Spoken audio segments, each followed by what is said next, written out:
I sat on my bed, massaging my swollen knees, trying to gather the courage to face another family dinner. The joint pain had started 6 months ago, first in my knees, then spreading to my hands and ankles. Today was particularly bad, and I knew what awaited me downstairs. Maya, dinner's ready. Mom's voice echoed up the stairs. Taking a deep breath, I gripped the handrail and began my slow descent. Each step sent sharp pains through my knees. Halfway down, my brother Jake emerged from his room. "Oh my God, look who's doing her grandma impression again," he snickered, bounding past me. "Should we get you a walker for Christmas?" I bit my lip, focusing on each step. At 25, I should have been able to run down these stairs. Instead, I moved like I was walking on broken glass. "Maya," Mom's voice had that edge of irritation now. "Your food's getting cold." Finally reaching the bottom, I limped into the dining room. Dad barely looked up from his phone, while Mom set down the lasagna with more force than necessary. "Seriously, Maya," she said, watching me lower myself carefully into my chair. "This act is getting old." "It's not an act," I said quietly, trying to find a comfortable position. "My joints really hurt." Jake rolled his eyes. "Yeah, right. You were fine last year. What changed?" "I don't know," I admitted. "That's why I want to see a specialist." Mom slammed down the salad bowl. "Absolutely not. We're not wasting money on doctors just because you decided to play victim." "My insurance would cover most of it," I argued. "And something's really wrong. Look at my hands." I held out my fingers, which had become increasingly swollen over the past few weeks. Some mornings I could barely hold my toothbrush. Dad finally looked up from his phone. "You probably just spent too much time typing. Take a break from that graphic design work of yours." "I can barely hold a pencil some days," I protested. "This isn't about work." "Then what is it about?" Mom demanded. "Attention. Jealousy because Jake just got promoted." "What?" Jake smirked across the table. "She's probably just stressed because she's still single. Turns out guys don't find the invalid act attractive, sis." I pushed my plate away, fighting back tears. "I'm making an appointment with a rheumatologist tomorrow." "Don't you dare," Mom warned. "I won't have you wasting doctor's time with this nonsense." "I'm on my own insurance now," I reminded her. "You can't stop me." Dad sighed heavily. "Maya, you're too young for joint problems. It's probably just in your head. Have you tried yoga?"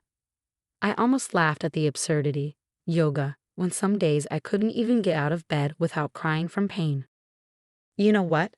Jake said, reaching for the lasagna. "Let her go.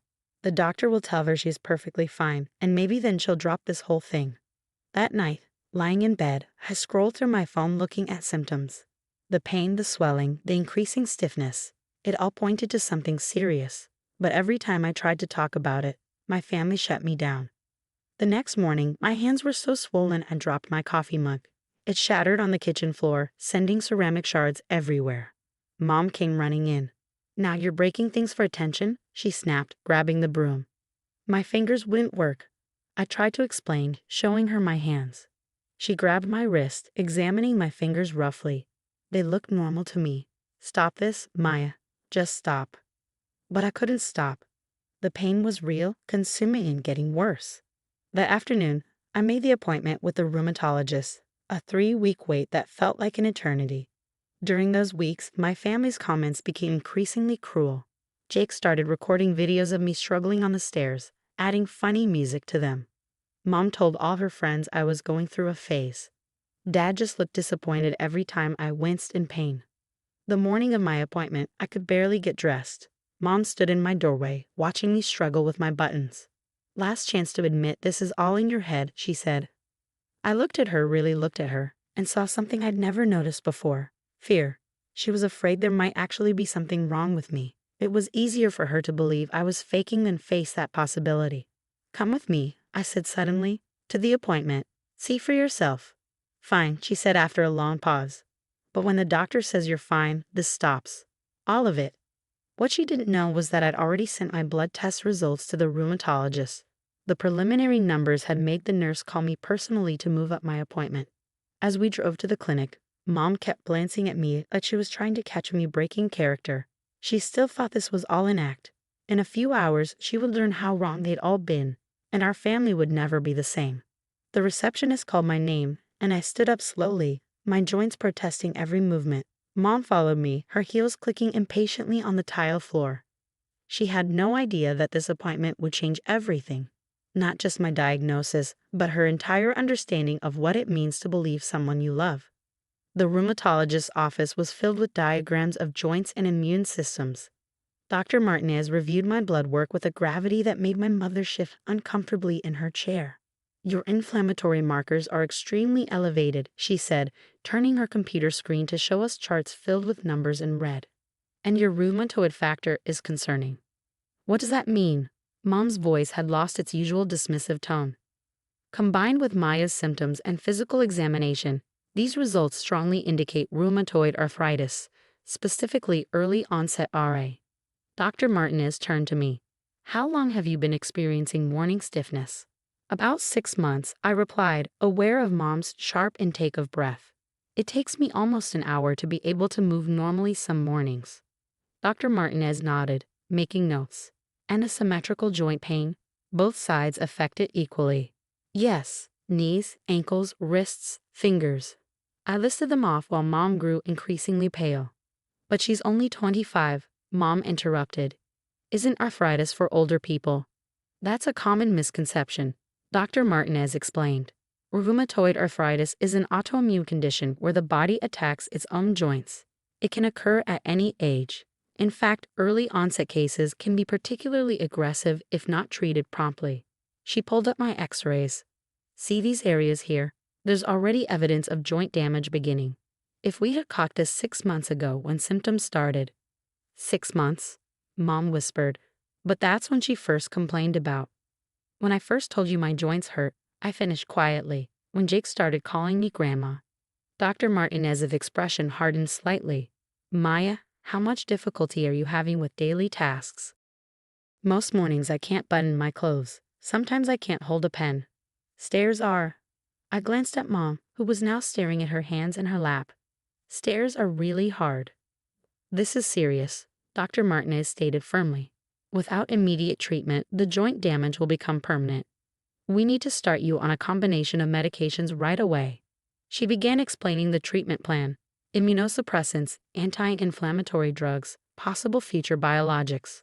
Mom sat there, completely silent, as the doctor detailed how this chronic condition would affect the rest of my life. Will she? Mom's voice cracked. Will she get better? With proper treatment, we can manage the condition and prevent further damage. But this is a chronic disease. There's no cure. Dr. Martinez handed me several prescriptions. You'll need regular monitoring, physical therapy, and lifestyle modifications. As we left the office, Mom walked beside me, matching my slow pace for the first time. In the parking lot, she watched as I struggled with my seatbelt, my fingers refusing to grip properly. Maya, she said softly, I don't know what to say. You could start with I'm sorry for not believing you, I suggested, not looking at her. She started the car but didn't move. I thought you were just what, Mom? Making it up? Enjoying being in pain? Like I wanted to barely be able to walk at 25.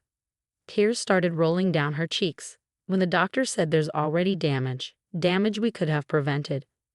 If you'd listened 6 months ago, I finished. If anyone had listened. The drive home was silent except for Mom's occasional sniffles. When we pulled into the driveway, Jake was outside shooting hoops. He bounced the ball toward me with a smirk. How was your dramatic doctor visit, Grandma? Before I could respond, Mom snapped, inside Jake, now. His smirk faded at her tone. We all gathered in the living room, where Mom pulled out the information packets Dr. Martinez had given us. Your sister has rheumatoid arthritis, she announced, her voice shaking. It's serious and it's real, and she took a deep breath, and we've been horrible to her. Jake's face went through a range of emotions, disbelief, shock, and finally shame. But she's too young. That's what we kept saying. Mom cut him off. And we were wrong. Those videos you made of her struggling, delete them, all of them, now. As Jake pulled out his phone, looking properly chastised, Dad came home from work. He took in the scene, the medical papers spread out, Mom's tear-stained face, my exhausted posture. The doctor's appointment, he said. What did they say? Mom handed him the diagnosis papers without a word. He read them, his face growing more serious with each page. "Princess," he said, using his old nickname for me. "I'm so sorry we didn't." "Don't," I interrupted. "Just don't. I need you all to understand something. This isn't going away. I'm going to have good days and bad days. Some days I'll need help. Some days I'll be in pain. And I need to know that you believe me, that you'll support me no matter what." The room fell silent as my words sank in. The diagnosis had shocked them, but the real test would be how they handled what came next. Because this was just the beginning of a very long journey, and I couldn't walk it alone, even on the days when I could barely walk at all. 3 months into my treatment, I sat at the kitchen table, methodically doing my hand exercises while Mom prepared breakfast. The changes in our family dynamic were as noticeable as the changes in my joints. Gone were the sarcastic comments and eye rolls. Instead, Jake had installed grip bars in my bathroom and bought me an electric can opener without being asked. Dad had rearranged my home office with ergonomic equipment. And Mom had transformed from my biggest doubter into my fiercest advocate. "Did you take your morning medications?" she asked, placing a cup of green tea beside me. She'd researched anti-inflammatory diets and completely revamped our kitchen. "Yes," I said, carefully bending my fingers. "The new combination seems to be helping." She watched me struggle with my exercise ball. "Dr. Martinez said it might take 6 months to see the full effects." "I know," I managed a small smile. "You've been reading those RA forums again, haven't you?" She nodded, sitting down beside me. "I keep thinking about all the signs we missed. The fatigue you complained about last year." "Mom, stop." I reached for her hand. "We can't change the past." "Your aunt called yesterday," she said suddenly. She asked why we didn't notice sooner. I had no answer. Before I could respond, Jake came in, dressed for his morning run. He'd stopped playing basketball in the driveway. The sound of the bouncing ball had reminded everyone of his cruel jokes. "Hey sis," he said softly, "need a ride to PT later?" "That would be great," I replied. Physical therapy had become a regular part of my routine, and Jake had been volunteering to drive me, using the time to gradually rebuild our relationship. "Maya," Mom said as Jake left, "there's something we need to discuss." I tensed, recognizing her serious tone. "Your father and I have been talking. We want you to move back home." "Mom, just hear me out. The stairs in your apartment are too much. We could convert the downstairs study into your bedroom. You'd have more support here."